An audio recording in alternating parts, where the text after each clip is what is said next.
perlu memberanikan diri untuk jadi sebuah spons. Mungkin bingung kan kenapa spons Kenapa tuh gitu kan. spons? Sebenarnya spons itu kalau menurutku ada 3 tahap dia. Dari awal dibuka dari plastiknya, dia kan masih kaku tuh, masih kasar, terus habis itu susah buat dipakai buat nyuci gitu kan. Dan itu butuh beberapa kali dia dibasahin dulu, dikasih sabun, baru akhirnya dia lebih lemes dan dia bisa nyerap banyak air buat ngelap. Terus habis itu along the way semakin sering dia dipakai, dia makin aus. Mungkin udah boncel-boncel sedikit. Nah menurutku kita sebagai Gen Z itu sekarang di masa-masa fresh graduation itu, jadi kita lagi di sweet spotnya di mana kita lagi bisa nyerap ilmu banyak banget nih sekarang. Nah itu yang sebenarnya aku selalu usahain juga sih sebenarnya. Jadi ada banyak banget nih di lingkungan kerjaku orang-orang yang bisa diserap ilmunya. Ya kita beraniin aja jadi spons, karena kita satu sisi kita udah gak semudah kayak spons baru yang masih kaku, tapi kita udah di sweet spotnya nih yang oke, udah agak lemes gitu mungkin sponsnya, jadi bisa nyerap banyak air, dan si orang-orang yang ada di sekitar kita itu adalah debit-debit airnya lah gitu.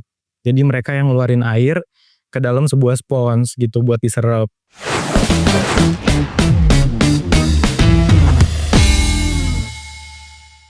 Hai Otars, kembali lagi di Muda Sukses Podcast. Bersama saya Angga, dan kali ini kita sudah kedatangan tamu spesial kita, yaitu Mas Ipes Isworo. Halo Yoters. Oke, gimana kabarnya Mas Ipes? Baik.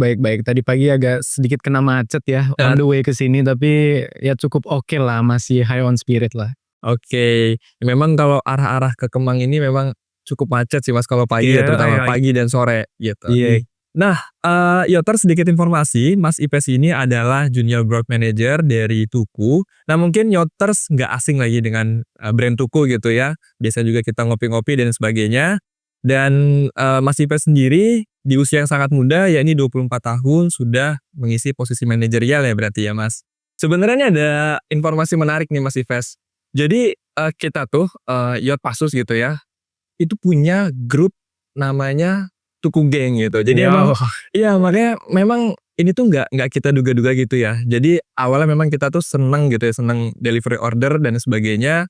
Terus juga sering minum kopi Tuku, dan akhirnya sampai hari ini kita kesampaian juga gitu ya untuk undang salah satu manajer gitu ya dari brand Tuku. Berarti tetangga Tuku ya? Berarti tetangga Tuku, benar. Kita semua tetangga Tuku guys. Oke. Oke, Mas Ipes, bisa nggak sih Mas ceritain peran dan tanggung jawab dari posisi Mas saat ini? Karena mungkin Yoters juga masih sedikit asing ya dengan posisi Junior Growth Manager itu sebenarnya tugas dan perannya apa sih Mas? Gitu. Alright, oke. Mungkin buat Yoters yang belum tahu, Junior Growth Manager agak cukup asing juga ya, nggak cukup umum dipakai di brand-brand. Tapi dalam kasusnya Tuku, Junior Growth Manager itu sebenarnya menghandle area bisnis baru yang baru dikembangkan. Jadi kalau teman-teman familiar, ada nama brand, sub brand dari toko kopi Tuku itu namanya Toko Serba Tuku atau Toserbaku. Nah ini aku sebenarnya lagi pakai sih hari ini, bajunya satu. Ini tetangga Tuku, salah satu produknya Toserbaku. Itu salah satu bisnis lain yang aku sebagai Junior Growth Manager ngehandle perhitungan bisnisnya juga. Tapi itu kan satu sisi. Growth tuh juga ngehandle sisi brand. Jadi aku sekarang juga lagi ngehandle tim brand juga untuk day to day. Kalau teman-teman Yoters di sini pernah ngeliat kayak konten-konten tentang Tuku, communication, visual, dan lain-lain, itu semua dihasilkan sama tim brand gitu. Jadi ya kurang lebih itulah. Jadi sebenarnya aku tuh sempat stalking Mas Ipes sendiri ya di LinkedIn gitu, dan cukup menarik gitu Mas. Aku lihat awalnya itu Mas Ipes ini intern dulu ya di Tuku gitu, dan selanjutnya hingga saat ini menjadi Junior Growth Manager. Itu proses perjalanan karirnya seperti apa sih Mas? Sebenarnya kayaknya agak cukup panjang ya, karena bisa dibilang kerja di Tuku tuh jadi pengalaman kerja serius pertama aku. Jadi sekarang udah mau masuk ke tahun keempat. Waktu itu pertama kali jadi intern di Tuku itu masih semester 4 atau semester 5 gitu. Jadi masih kuliahan juga. Terus habis itu ternyata cocok sama manajemennya juga cocok. Jadi habis selesai internship waktu itu kurang lebih 4 bulan, ditawarin, oke mau gak jadi full time. Tapi aku masih kuliah nih, gimana nih kak gitu kan. Masih panjang lagi kuliahnya, masih berapa semester. Tapi kebetulan waktu itu lagi pandemi ya. Jadi masih aman, masih bisa kuliah dari secara online. Terus habis itu kerjanya juga masih mix WFH juga. Jadi it's fine gitu. Jadi makanya waktu itu aku ambil Terus pertama kali full time itu didapetin role-nya sebagai Junior Digital Communication Executive di Tuku. Nah itu role-nya aku jalanin selama 1 tahun kurang lebih.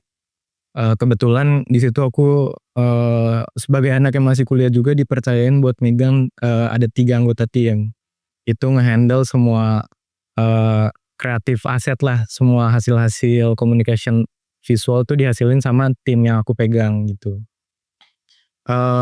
Moving on dari situ sebenarnya aku sempet ditarik dikit tuh keluar dari tim brand akhirnya, kayaknya ternyata nih, lead-ku ngelihat aku bisa nge-handle something yang ranahnya lebih ke bisnis lah gitu.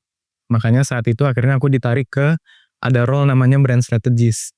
Nah brand strategist itu aku handle kurang lebih 1 tahun juga. Nah itu mulai tuh yang project-nya mulai random-random tuh di brand strategist gitu yang aku tiba-tiba bisa sampai ke Korea lah gitu, aku juga nggak pernah expect dalam karir aku kerja di Tuku tuh bakalan dapat kesempatan buat, ya udah nih, dipercayakan ngebawa satu brand lokal, pertama kali menjajakan kaki di luar negeri gitu. Itu juga, wah random-random banget nggak bakalan pernah kepikiran lah pokoknya itu. Gitu-gitu, jadi project-project yang random-random aku mulai handle di brand strategist. And then awal tahun ini ternyata, aku juga bersyukur aku dikasih kesempatan buat oke, kayaknya bisa lebih scale up lagi, ada title manajernya juga, jadi dapat junior growth manager. Secara yang di-handle tuh, masih tadi sisi bisnis sama sisi brand-nya juga gitu. Jadi nge-lead more people lah di dalamnya, gitulah kurang lebih.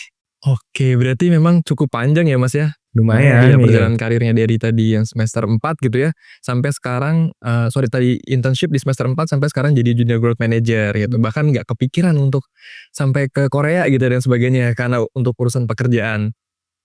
Oke, Mas Ipes ini kan, tentunya saat menjadi junior growth manager di usia yang sangat muda ya 24 tahun, tentu, penuh dengan, tantangan gitu kan. Nah kalau boleh tahu dari Mas Ives sendiri ada nggak sih yang bisa di-sharing gitu tantangannya ketika mendapatkan, posisi ini gitu? Dan sudah handle berapa orang gitu di usia yang Managerial roles ya betul jadi. betul betul. Oke, sebenarnya ada beberapa hal yang kayaknya langsung depan mata bisa kelihatan jadi tantangan tuh, gap umur sih sebenarnya Mas.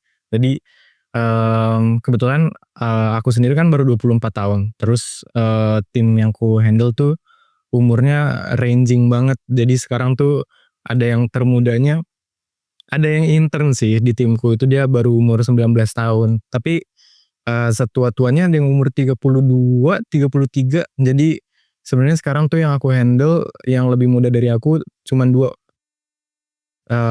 Sisanya tuh lebih tua dari aku. Nah itu sebenarnya satu hal yang awalnya aku juga kayak, gimana ya agak segan nih, nggak enak nih, ke mereka juga. Cuman, along the way ternyata aku cukup bersyukur sama culture yang dibawa di Tuku juga sih, karena yang diangkat itu lebih ke meritokrasi. Jadi, yang dinilai berharga itu lebih ke, bukan lu umurnya gimana, jabatan lu gimana, tapi lebih ke, oke, what, yang bisa aku bawa ke table gitu loh. Jadi sebenarnya itu satu hal yang aku syukuri banget dan culture bertetangga itu bukan cuma komunikasi buat kita ke customer tapi ternyata itu juga diterapin di internal dalam company-nya juga. Makanya pun itu orang-orang yang lebih tua dari aku itu juga ternyata show, some kind of respect juga gitu. Itu yang aku appreciate banget sih dari mereka, gitu sih. Oke. Nah itu berarti, untungnya gitu ya di, Tuku itu, apa namanya, untuk culture-nya juga cukup bagus gitu ya Mas ya, tadi disampaikan bahwasanya saling respect gitu ya satu sama lain gitu. Oke, pernah nggak sih kebayang untuk bisa bekerja di brand sebesar Tuku? Gitu. Oke, itu agak tricky question ya. Sebenarnya, fun story sebenarnya aku waktu itu ngelamar ke Tuku lebih karena gabut ya, waktu itu lagi nggak ada kerjaan. Jadi aku kayak nyari aja, kebetulan waktu itu dari kampusku ada ngebuka lowongan buat ke Tuku, dan kebetulan sebelum ke Tuku aku sempat internship di suatu coffee brand juga. Jadi itu something yang kayaknya, oke aku punya sedikit edge lah, aku ada pengalaman dikit jadi kayaknya bisa lah. Dan, apa namanya, role yang ditawarkan sosial media intern itu something yang waktu itu aku ada interest-nya banget juga. Jadi, oke lah kita cobalah, nggak necessarily karena itu Tuku gitu, karena kesempatannya ada aja gitu. Cuman along the way ikutin alur dari rekrutmennya, terus habis itu masuk. Aku baru sadar Tuku tuh segede itu pas aku di dalamnya sih jadi tim internal. Baru kebayang oke nih sebuah brand yang mungkin orang-orang juga kayak oke lah Tuku salah satu pemain di industri kopi aja, ada banyak banget kan pemain di industri kopi. Cuman ternyata level of detail yang kita handle buat setiap dari toko-toko kita, setiap hal yang kita keluarin, program-programnya itu aku sampai sekarang jujur masih kagum juga sih. Baru berasa kayak oke ini skalanya nggak main-main tuh pas jadi internal justru. Jadi baru kayak realize oh ini lagi nge-hit sebuah gemstone nih ternyata gitu. Itu pas udah jadi bagian dari keluarga Tuku gitu. Oke, menarik banget berarti ya. Tadi kan sebenarnya sudah sempat di notice juga ya perihal culture salah satunya tadi respect gitu ya di Tuku. Nah mungkin ada nggak sih Mas core value lain yang atau mungkin culture lain gitu ya ketika kita bekerja di Tuku gitu yang membedakan gitu ya antara bekerja di Tuku dan juga di perusahaan lain? Alright. Would say culture utamanya sebenarnya respect tuh sebuah apa ya kayak output yang kita dapetin dari culture utamanya yang dibawain sama Tuku sendiri menurutku. Nah culture utamanya Tuku itu adalah bertetangga sebenarnya. Itu yang jadi hashtag utama kita kalau di sosial media bertetangga baik. Namun ternyata itu juga diterapin di dalamnya juga. Karena beneran bisa tuh aku gambarin dikit kali ya situasinya kalau di kantor hari-hari gimana. Jadi nyampe kantor naruh tas tuh udah sambil sapa semua orang terus habis itu ngobrol-ngobrol dulu. Paling kita baru bakalan buka laptop terus kerja tuh kayak 30 menit lah after ngobrol sama satu sama lain gitu. Terus habis itu ngobrolnya tuh beneran yang udah bisa intimate kayak lu kemarin abis half marathon ya? Gimana sih cerita dong gini gini gini gini gitu. Terus habis itu makan juga pasti kita bareng-bareng. Jadi rasanya kayak apa ya? Agak lebih ke apa ya, kayak emang temen deket aja gitu loh, kayak beneran tetangga-tetangga sekitar yang kita tahu kalau ada masalah tuh oke, bisa telepon terus habis itu di-cover gitu, bukan cuman sebatas kolega kerja aja gitu sih. Kayaknya itu culture yang aku sangat bersyukur juga ya, bertetangga itu ada di Tuku gitu. Oke. Nah, kalau di Young On Talk juga sebenarnya punya Mas, kita ada beberapa value gitu ya, salah satunya mungkin yang hampir mirip dengan bertetangganya Tuku gitu ya. Kita ada yang namanya be humble gitu. Jadi memang ya kita humble apa ya, kita humble satu sama lain gitu ya dan juga respect satu sama lain gitu. Jadi sebenarnya ya kita tuh kayak bener-bener apa ya, kayak bener-bener berteman gitu Mas. Oh, Iya, jadi bener-bener nggak ada apa ya, perbedaan yang sangat signifikan gitu antara level staff gitu dengan level manajerial gitu. Semua sama, semua bisa ngobrol, semua bisa berdiskusi gitu. Bahkan hal-hal random sekalipun oh gitu iya Mas. iya iya. Gitu itu kan yang mungkin memang di perusahaan lain nggak ada gitu ya. Gitu ya. Jadi kita ada sedikit kesamaan lah ya Ada Mas. ya ada ya. Heeh. Nah, oke selanjutnya nih Mas.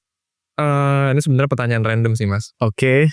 Kita kan sebagai Gen Z ya, pasti tentunya seneng banget nih nongkrong gitu kan di coffee shop, mungkin salah satunya di Tuku gitu kan dan sebagainya. Nah kalau Mas Ive sendiri, ketika nongkrong di coffee shop biasanya ngapain sih? Apakah mungkin ngobrol sama teman atau mungkin untuk bekerja gitu? Nongkrong di coffee shop, oke aku sebenarnya ada sedikit confession juga, sebenarnya aku jarang sih nongkrong di coffee shop. Jadi sebenarnya lebih ke karena hari-harinya tuh juga, as tim brand, kita tuh juga belajar tentang, oke nih kita harus selalu paham apa yang sedang terjadi di market. Jadi sebenarnya hari-hari kita pun udah sering nongkrong di coffee shop. Jadi pengalaman aku nongkrong di coffee shop tuh pasti sama teman-teman kantor mostly ya. Jadi pada saatnya aku ada kesempatan buat main sama teman-teman tuh, udah di tahap yang oke lah kita menghindari yuk coffee shop, kita cari makan aja atau kita kayak berolahraga bareng aja gitu loh. Tapi ya kalau di coffee shop ya biasa kita aku sama teman-teman kantor sih ya kayak biasa aja kita kayak kerja, lebih ke tipe-tipe kerja sama kayaknya yang jadinya nggak bisa hilang tuh mode kita buat benchmarking. Jadi kita pasti setiap masuk coffee shop, padahal itu bukan chain juga ya, mungkin bisnis modelnya dia coffee shop yang lebih slow bar dan lain-lain, tapi kita pasti langsung oke yang kita nilai ini secara apa ya insting aja ya, langsung kayak oke kita langsung ngecek produknya gimana, habis itu cara mereka komunikasiin nama-nama produknya, komunikasiin brandnya, interior desainnya tuh gimana itu kayak terjadi aja secara natural gitu loh jadinya sekarang kayak ya karena emang hari-harinya sering aja gitu kita harus nyoba-nyoba coffee shop lain gitu. Oh gitu, oke. Menarik ya, berarti emang biar apa ya, biar tahu lah maksudnya, perkembangan dari coffee shop itu seperti apa gitu kan dan sebagainya. Oke, sebenarnya tadi kan sempat ku-mention juga ya perihal value dari Tuku juga iya gitu kan, dari Yacht juga iya. Dan memang ternyata kita juga hari ini pakai, apa ya, pakai kaos yang mana ada value itu gitu. Tetangga Tuku dan juga ini ada salah satu value dari Young on Top gitu ya, think positive gitu. Jadi memang kita, apa ya, ketika memandang sesuatu tuh harus lihat dari sisi positifnya. Alright. Jadi kita sama-sama mempromosikan ini ya value value kita masing-masing ya di Bener kaos bener kita bener gitu. bener bener.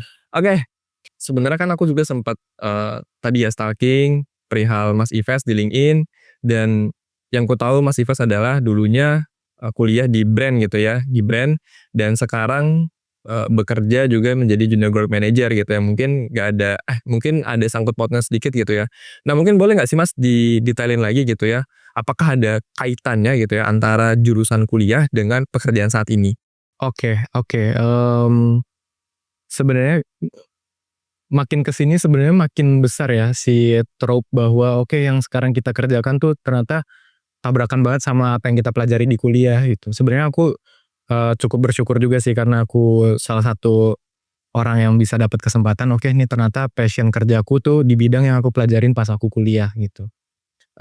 Cuman ternyata nggak semanis itu juga sih kenyataannya karena banyak hal yang aku pelajarin di kuliah tuh yang dipakai di kerjaanku sekarang walaupun aku nge-handle tim brand itu juga cuman kecil tuh proporsinya tentang brand gitu yang aku pelajarin di kuliah. Jadi sebenarnya walaupun ternyata aku kuliah brand, sekarang kerjaannya nge-handle brand juga, ternyata masih ruang belajarnya masih wah luas banget lah, masih gede banget gitu. Hari-hari beneran belajar hal baru, ngobrol sama AI, nanya-nanya hal-hal yang aku belum paham, terus riset-riset lagi gitu. Itu masih terjadi banget lah. Ternyata itu satu hal yang jadi benang merah juga sih terlepas kita kerjanya sesuai atau enggak sama jurusan kita pas kuliah, belajar itu adalah hal yang wajib gitu, itu something yang kita pasti harus lewatin juga pada akhirnya gitu. Oke, berarti kalau boleh tahu berapa persen nih Mas, dari yang dipelajarin saat kuliah, terus diterapkan di dunia pekerjaan tuh berapa persen?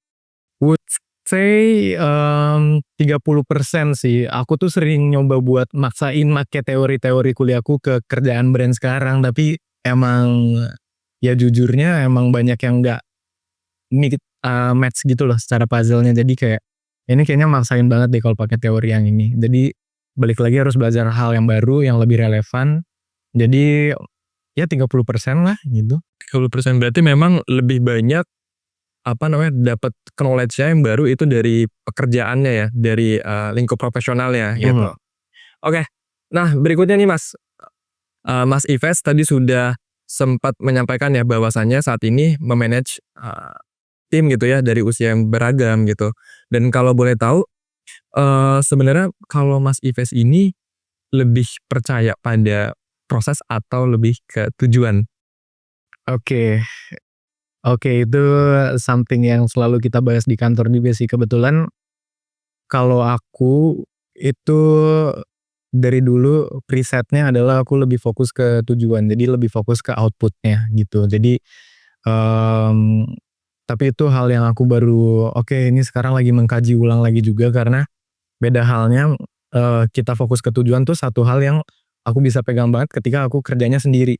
Tapi sekarang kerja dengan sebuah tim itu definitely ternyata banyak banget hiruk pikuk yang terjadi sebelum jadi sebuah output gitu. Jadi ini something yang aku baru pelajarin lagi, bahwa ternyata proses tuh sesuatu yang oke nggak bisa kita meremin kayak yang penting tujuan aja karena, ini nambahin juga sih tadi kan nanya tentang tantangan. Sebenarnya aku juga selain gap umur, which itu ternyata not so much of a problem di Tuku juga, tantangan yang cukup besar juga on managerial roles yang aku baru alamin belakangan ini adalah people management. Jadi ini kaitannya dengan, proses juga, sangat apa ya, kebalikan dengan ketika kita kuliah sih. Dulu aku juga mempertimbangannya kayak, oke, kayaknya apa sih ini ngemegang tim di sebuah brand jumlahnya cuman segini orang-orangnya, ketimbang dengan waktu zaman kepanitiaan aku pernah ngehandle say 40 orang lah gitu. Kayaknya itu aman-aman aja lah, ternyata itu something yang totally different banget gitu, karena pada saat kuliah itu yang aku pelajarin orang-orang kerja for the sake of satu purpose sebuah project gitu. Jadi habis mereka selesai, itu end goal mereka dan itu selesai gitu. Jadi mereka udah pasti mereka bisa fokus ke tujuan itu. Cuman kalau kerja tuh aku baru realize juga sekarang itu something yang selalu berjalan. Jadi end goal-nya tuh belum pasti. Jadi itu adalah day to day dari mereka, dan setiap mereka melakukan sesuatu tuh itu banyak yang terlibat, bukan cuma objektifnya doang, tapi terlibat emosional sama passion mereka juga di situ. Karena mereka menggantungkan kehidupan mereka buat kerjaan ini kan. Jadi itu satu hal yang oke, aku kayaknya baru coba pelajarin, ternyata ngehandle setiap orang tuh harus beda-beda juga. Sekarang mulai menjurus ke arah proses sih justru. Jadi itu kayaknya aku lagi di tahap transisi lah sekarang gitu.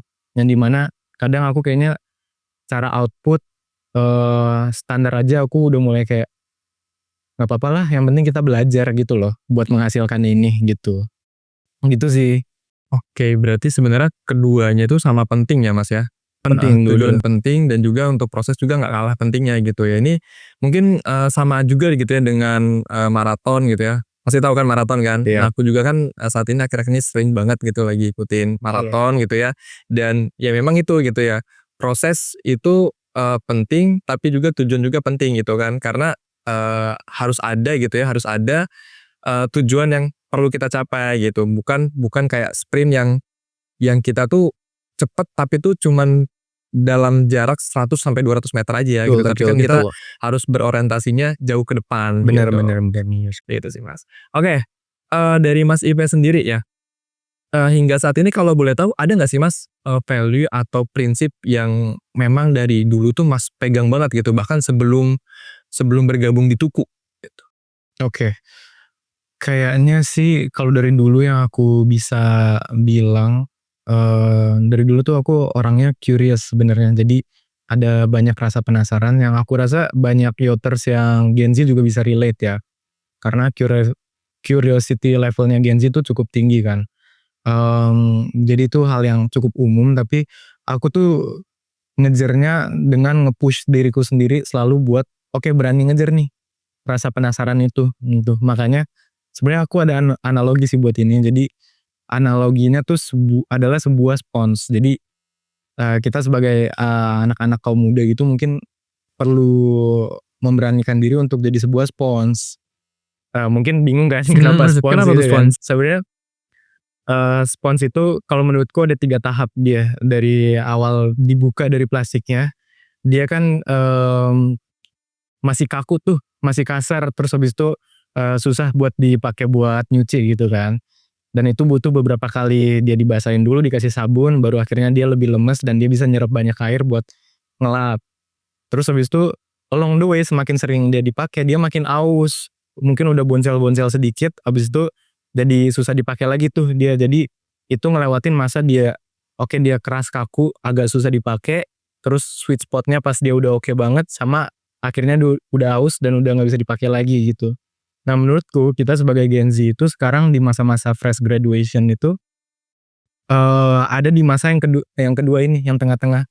Jadi kita lagi di sweet spotnya di mana kita lagi bisa nyerap ilmu banyak banget nih sekarang, tapi kitanya belum overwhelmed dengan ilmu-ilmu yang kita terima. Nah itu yang sebenarnya aku selalu usahain juga sih sebenarnya. Jadi ada banyak banget nih di lingkungan kerjaku orang-orang yang bisa diserap ilmunya. Jadi ya kita beraniin aja jadi spons, karena kita satu sisi kita udah nggak semudah kayak spons baru yang masih kaku, tapi kita udah di sweet spotnya nih yang oke udah agak lemes gitu mungkin sponsnya jadi bisa nyerap banyak air dan would say si orang-orang yang ada di sekitar kita itu adalah debit-debit airnya lah gitu. Jadi mereka yang ngeluarin air ke dalam sebuah spons gitu buat diserap. Dan kayaknya satu apa ya hacks juga buat yoters-yoters muda juga, eee, aku ngerasa kayaknya yang aku kepikiran juga ya sebenarnya, dalam sebuah ruangan kita sebagai anak muda itu kalau kita bertanya ke orang-orang yang lebih tua, of course mereka akan dengan senang hati berbagi ilmunya, sharing ilmunya gitu. Karena, semua orang kayaknya pasti pengen lah jadi sosok yang inspiring bagi orang termuda dalam ruangan gitu. Jadi Itu satu hal yang aku selalu pegang juga sih. Oke, kayaknya aku ada sedikit advantage lah di sini, aku bisa nanya dan mereka pasti willing buat bercerita juga. Makanya di situ aku serap. Itu sih mungkin kurang lebih Oke. agak aneh ya Iya benar-benar karena analoginya. aku juga baru dengar gitu kan analogi spons itu. Tapi memang kalau boleh tahu sebenarnya ini Mas tahu dari orang lain atau gimana sih Mas tentang value ini? Sebenarnya itu satu hal yang aku kepikiran sendiri, tapi itu apa ya, terpikirkannya waktu itu pas emang lagi nyuci piring waktu itu. Jadi emang ya udah, kan nyuci piring tuh kegiatan yang ya udah secara motorik kita lakukan terus, tapi pikirannya pasti kemana-mana gitu kan, itu terjadi otomatis. Jadi itu something yang ya udahlah, salah satu pemikiran yang waktu itu terjadi kayak, bener juga ya kayaknya ini, soalnya gue ngerasa kayak oke ini lagi nyuci pakai spons yang baru sama yang udah lama tuh kayaknya nggak enak gitu loh. Ternyata paling enak tuh baru tapi udah dipakai beberapa kali, jadi dia udah agak lebih letoy dikit gitu loh. Makanya gue kayak, ini enak ya, tapi kenapa ya dia enak? Oh karena dia udah gini gini gini. Terus tiba-tiba kayak ya udah reflection sendiri aja, nggak tahu kenapa gitu. Kayak gitu. Oke. Memang sebenarnya kita tuh bisa apa ya, kepikiran hal-hal lain gitu ya, atau hal-hal baru ketika kita emang lagi bengong sih atau ngelakuin hal-hal yang nggak kita sangka-sangka Ya, gitu ya. bener banget. Oke, Mas, kan Mas Ives ini di usia 24 tahun lagi-lagi ya, menjadi manajer gitu di usia muda. Kalau dari Mas Ives sendiri, menurut Mas Ives definisi muda sukses tuh yang seperti apa sih? Oke. Ini something yang subjektif banget ya sebenarnya tentang definisi sukses masing-masing orang. Tapi kalau buat aku sendiri sih sebenarnya sukses itu cukup gitu.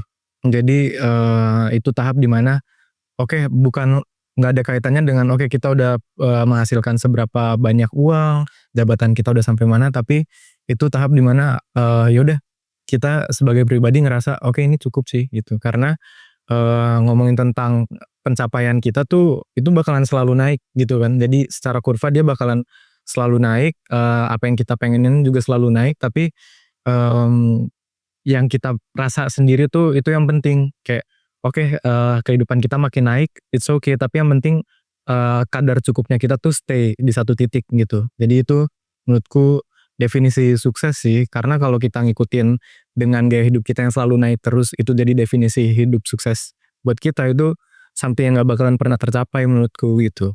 Oke, berarti definisi sukses menurut Mas Ives tuh bukan hanya tentang uang ya, gitu ya. Berarti kalau boleh ku tanya nih, menurut Mas Ives sendiri saat ini udah dapat dikatakan muda sukses belum? Oke.